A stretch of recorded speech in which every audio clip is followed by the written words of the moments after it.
Viagem ao centro da Terra. Júlio Verne, capítulo 15.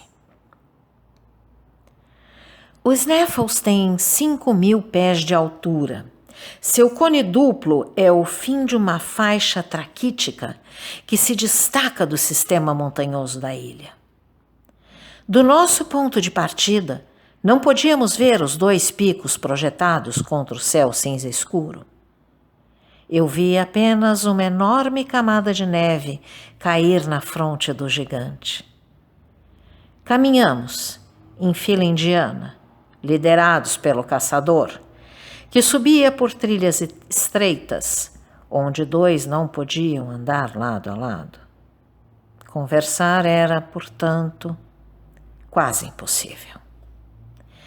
Depois da muralha basáltica do fiord de Stapi, apareceu pela primeira vez um solo de turfa herbácea e fibrosa, resíduo da vegetação antiga dos pântanos da península.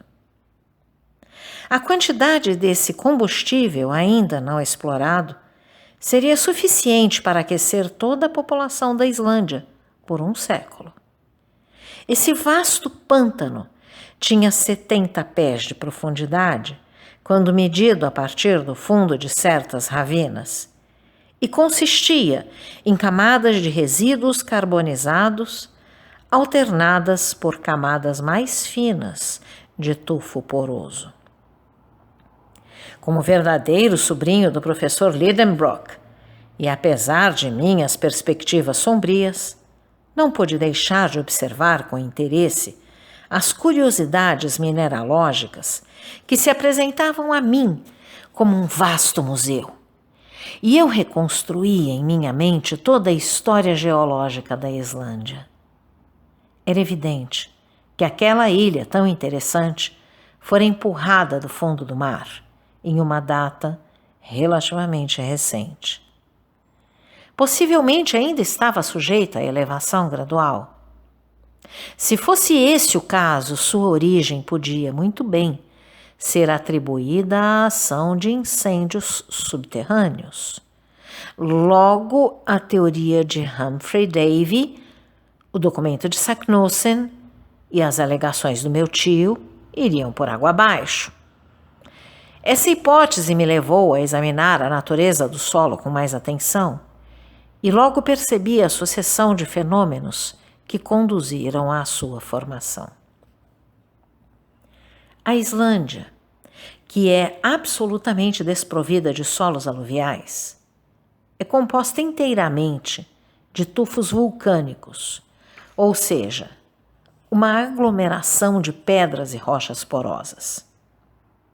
Antes da erupção dos vulcões, consistia em traps, que lentamente se ergueram acima do nível do mar pela ação das forças centrais. Os incêndios no interior não haviam irrompido até então. Mais tarde, porém, uma ampla fenda se abriu diagonalmente do sudoeste ao nordeste da ilha, através do qual a massa traquítica foi gradualmente vazada. O fenômeno ocorreu sem violência. A quantidade de matéria ejetada era vasta e as substâncias fundidas que escorriam das entranhas da terra lentamente se espalharam pelas extensas planícies e massas montanhosas. Nesse período surgiram os feldspatos, os sienitos e os pórfiros. Graças a esse derrame, a espessura da crosta da ilha aumentou consideravelmente, bem como sua força de resistência. Pode-se imaginar facilmente a quantidade de fluidos elásticos armazenados em seu seio, quando não pôde mais lhes oferecer uma vazão após o esfriamento da costa traquítica. Portanto, chegou um momento em que a força mecânica desses gases foi tão grande que ergueu a pesada crosta e forçou sua saída por meio de altas chaminés. Então, o vulcão foi criado pela elevação da crosta, com sua cratera subitamente formada no topo. Assim, Os fenômenos eruptivos foram sucedidos pelos fenômenos vulcânicos. Por meio dos escoadouros recém-criados, foram expelidos pela primeira vez os resíduos de basalto, os quais a planície que atravessaríamos oferecia espécimes maravilhosos. Andamos sobre rochas pesadas de um cinza escuro, cujo resfriamento transformara em prismas hexagonais. À distância, vimos um grande número de cones achatados, que no passado foram bocas ignívomas. Então, esgotada a erupção basáltica, o vulcão, que aumentara sua força com a extinção das crateras menores, cedeu passagem à lava e aos tufos de cinzas e escórias, dos quais vi os longos fluxos espalhados em seus flancos como uma abundante cabeleira. Esta foi a sucessão de fenômenos que constituíram a Islândia, todos derivados da ação do fogo interior. Supor que a massa interna não permanecia em um estado de incandescência líquida era loucura. E loucura ainda maior era tentar chegar ao centro da Terra.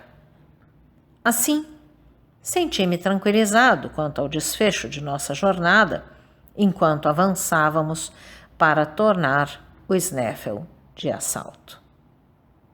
O caminho se tornava cada vez mais árduo, o aclive ficando progressivamente íngreme. Fragmentos soltos de rocha vibravam sob nossos pés, e era necessário muito cuidado para evitar quedas perigosas. Hans andava calmamente, como se estivesse em terreno plano. Às vezes ele desaparecia atrás de blocos enormes e momentaneamente o perdíamos de vista. Então, um estridente assovio de seus lábios indicava a direção que devíamos seguir.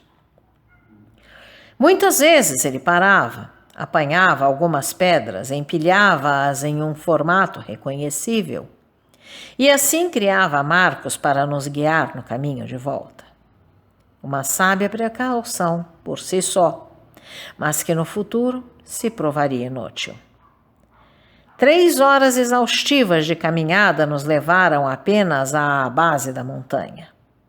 Lá, Hans fez um sinal para que parássemos e um café da manhã apressado foi repartido entre nós.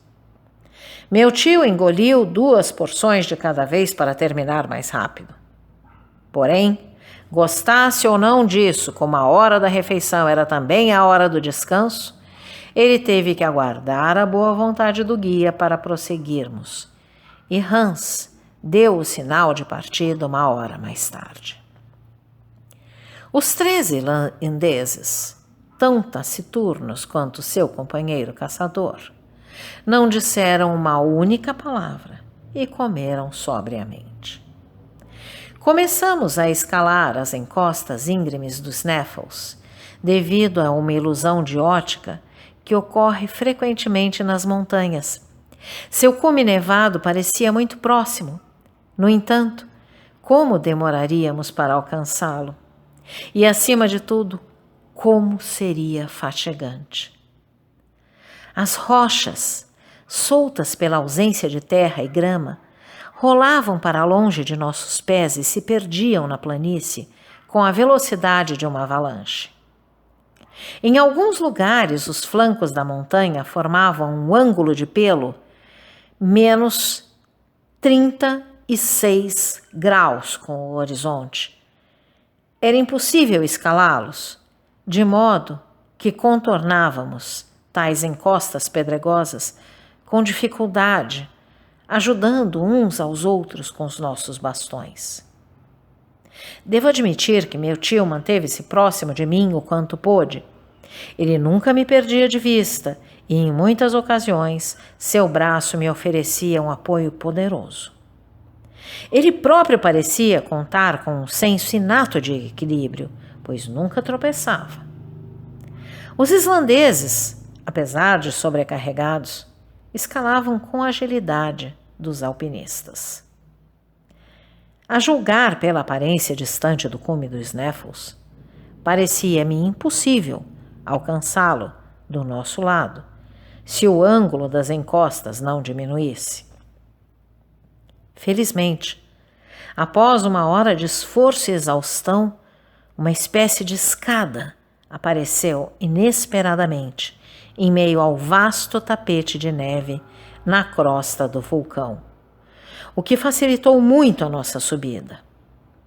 Ela surgiu de uma daquelas torrentes de pedras lançadas por erupções conhecidas como Sna pelos islandeses.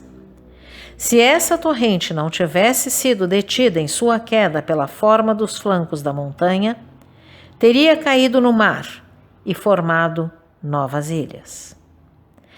Mas ela foi e nos serviu muito bem.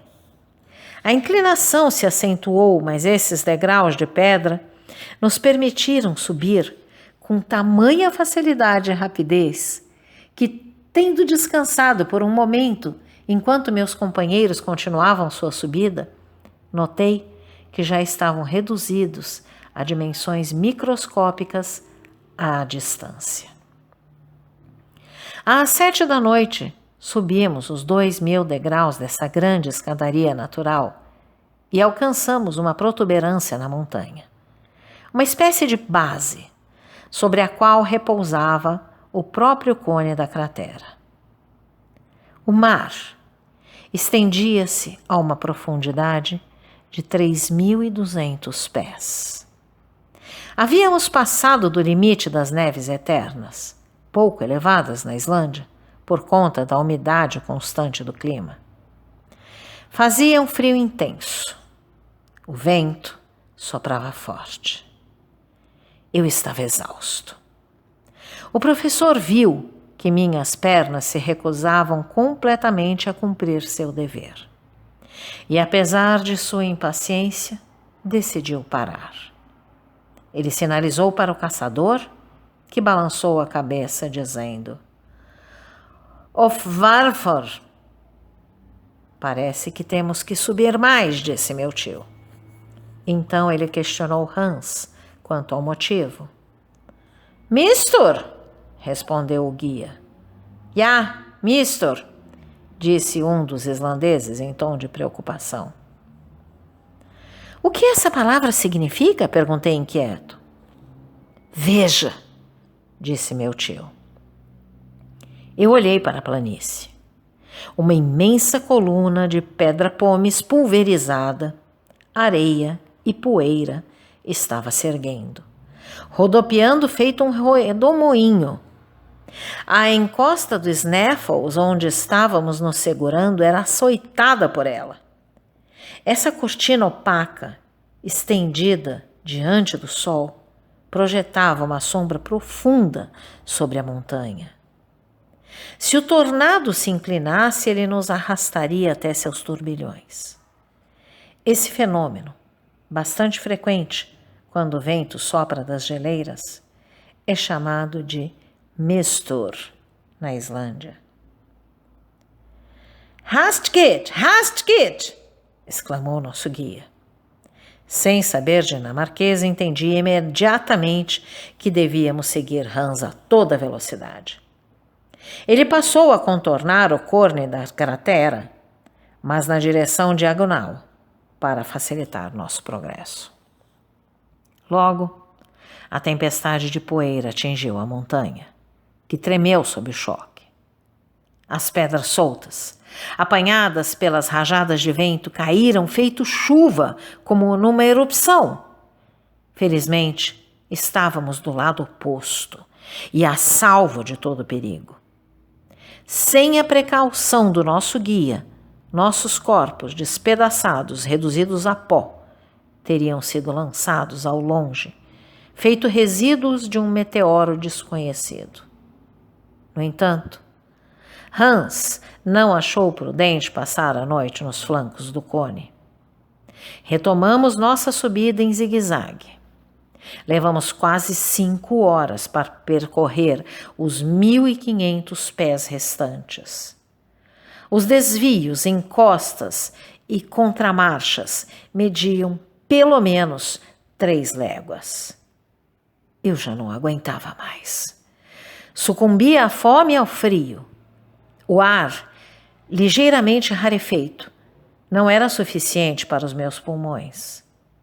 Finalmente, às 11 da noite, em plena escuridão, chegamos ao cume do Sneffels. Antes de entrar na cratera em busca de abrigo, tive tempo de observar o sol da meia-noite, em seu ponto mais baixo, lançando seus raios pálidos na ilha adormecida aos meus pés.